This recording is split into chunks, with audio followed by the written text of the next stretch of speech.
was on low battery, turned off, lost USB connection as you saw from the screen video. And I just turned off the remote and it just rose up to, the setting on the return to home, and it just came back. So that was a relief. I thought it was just gonna go and fly off on me, but as you can see,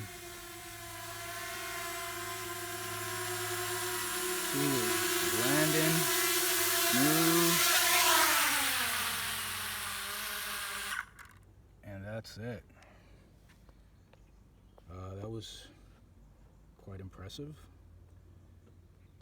Alright, we'll see on the next test what else we can achieve with it.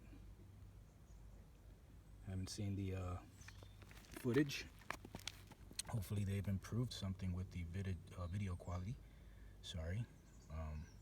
But yeah, that's all for today, guys. Thanks for watching.